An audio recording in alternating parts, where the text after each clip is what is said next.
And this comes from our friend Lewis. He says, can one believe in the work of Christ and at the same time not believe what he taught?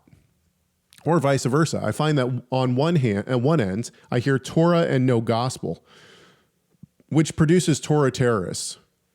And on the other, perhaps a false grace. So this is a really good comment. I think that the idea of Torah terrorists, I think that's true, is that there is an idea of, I don't know if okay, let's roll back just a second here. I don't know if that it's that there's Torah with no grace. I think that that's the wrong way to think about it. Torah terrorists are looking at Torah with possibly with no cross, or maybe grace is the right way to think about it. But and this is why I'm getting hung up on that, is because I believe that the Torah is grace. So when we like the idea of pitting the Torah or the law of God against grace, I think is a misunderstanding of what it means to be under the law. People think that under the law, if you come from the perspective that under the law means having to keep the law, accountable to God's word, right? Then you're going to have that pit against each other. Grace and under law are going to be pitted against each other. So grace means not accountable to God's word. Right. I mean, I think that's. It is obviously funny, isn't it? It sounds hilarious, but people, I mean, I used to believe that. So I'm laughing at my, 25-year-old self here, half my life ago, Right. I'm laughing at myself. So, I mean, that was the logic. And now I didn't put it that succinctly, but it was, law and grace were pitted against each other in my world. And I know different depending on, if you were even raised in a church, you might have a variety of ways that has been presented, or maybe you weren't raised in church at all and you're coming to this later in life. You might encounter different ways of putting this together. But I agree with you, Caleb, that I mean, one way to think of it really simply for me is I think of Yeshua's parable of the two guys that go up to worship at the temple, right? One's a Pharisee and one is a publican or a tax collector. And they both pray, right? And then Yeshua says, okay, which one's justified? Which one left justified? And everybody, they're like, but Yeshua says it's not the Pharisee, but it's the tax collector. Why? Because their prayers reflect their theology.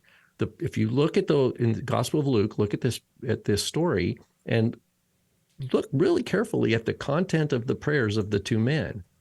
And what Yeshua is teaching there is that the words of their mouth presented in prayers to God reflect the theology of their heart. They both knew the Torah. So the issue is not the Pharisee is under the Torah, right, quote unquote, and the publican's not. They're both going to the temple. They both believe in the Torah. The difference is how they read the Torah. And the publican says, he won't even look up. He says, have mercy on me, a sinner. Right.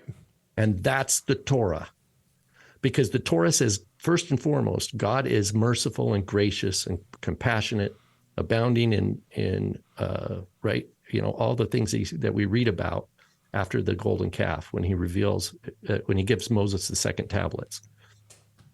And forgiving sin and iniquity and transgression is also part of his revealed name, his revealed character.